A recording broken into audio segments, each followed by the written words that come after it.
Assalamualaikum warahmatullahi wabarakatuh.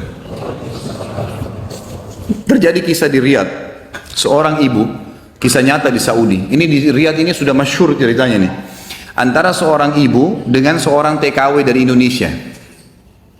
Ada satu ibu sudah divonis di Saudi, operasi kanker dia terakhir sebulan lagi. Kalau tidak berhasil, dianggap sudah mati dari sisi medis. Ini keberhasilannya kecil sekali, 10%, 90% mati orang ini. Sebulan lagi menurut ilmu medis.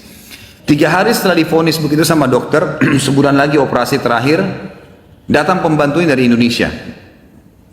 Seminggu pembantu itu kerja, bagus sekali kerjanya. Masya Allah bersihin rumah, masak segala. Tuan rumahnya ini senang. Tapi selama dia kerja seminggu, ada satu perilaku TKW ini, membantu ini, yang selalu membuat tuannya mau nanya sama dia tapi nggak enak. Akhirnya setelah seminggu itu ditanya, ternyata dia kalau siang hari, habis selesaikan kerjaan semua, habis siapin makan, dia masuk kamar mandi, lama di kamar mandi pembantu ini. Nggak tahu buat apa gitu. Pas dia keluar dari kamar mandi, setelah seminggu ditanya sama majikannya, maaf saya mau tanya, kenapa kamu ini setiap masuk kamar mandi, lama, ngapain? Langsung nangis tiba-tiba TKW itu menangis, pembantu itu menangis. Dia tanya kenapa kamu nangis? Dia bilang ceritanya begini sebenarnya. Sebelum saya berangkat ke Saudi di Riyadh ini, 12 hari sebelumnya saya baru melahirkan. Dan saya punya bayi di Indonesia. Saya lagi susuin. Nah saya tinggalkan karena keadaan ekonomi. Terpaksa saya tinggalkan. Saya visa sudah keluar, saya melahirkan, saya berangkat.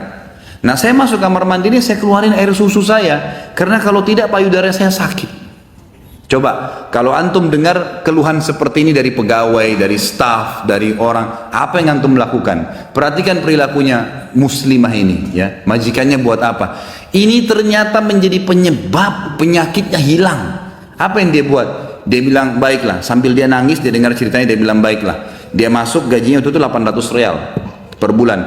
Tuannya ini kebetulan punya duit di rumahnya, diambil dikali 24 bulan, 2 tahun. Dikasih pembantunya, ini uang kamu ambil. Besok saya belikan kamu tiket pulang ke Indonesia. Anggap kau sudah kerja 2 tahun. Pembantunya bilang, nggak apa-apa. Dia bilang, nggak apa-apa. Anak kau lebih penting daripada saya. Urus anakmu, nggak apa-apa. Terus ada pembantunya, baiklah kalau begitu terima kasih. Kata tuannya, kalau seandainya 2 tahun kemudian habis nyusuin kamu terfikir kembali, ini nomor HP saya, dikasih, pulanglah. Pembantu kita sudah selesai nih, TKW sudah pulang Indonesia. Kita sekarang berhubungan dengan kisah ibu ini. Apa kata dia? Semenjak pembantu itu berangkat, mulai hari itu setiap hari saya menangis. Menangisnya bukan karena sedih penyakit saya merasa terharu, susah menggambarkannya, terharu betul dan bersyukur kepada Allah. Bagaimana Allah membukakan pintu itu buat saya. Saya selalu bersyukur terus sama Allah karena saya terfikir untuk kasih gaji 2 tahun. Mungkin kalau terjadi pada kita, kita bilang, baiklah kamu pulang aja minimal. Pernah gak antum terfikir kasih gajinya lengkap semua? Dia bilang, saya terharu kenapa saya bisa lakukan itu. Dan saya selalu bersyukur sama Allah, saya bisa lakukan sementara memang ini ada vonis mati dekat lagi secara medis.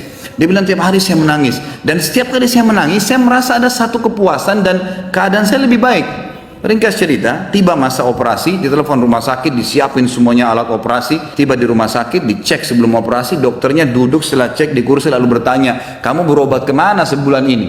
Kata ibunya, saya nggak berobat kemana-mana. Kamu tahu nggak, kanker kamu nggak ada, sedikit pun nggak ada, akarnya nggak ada, sembuh total, nggak ada, nggak mungkin terjadi secara medis. Ibu itu tersenyum lalu mengatakan, kalau betul apa yang dokter ucapkan, itu karena sedekah saya. Diceritain sama dia ceritanya, begini.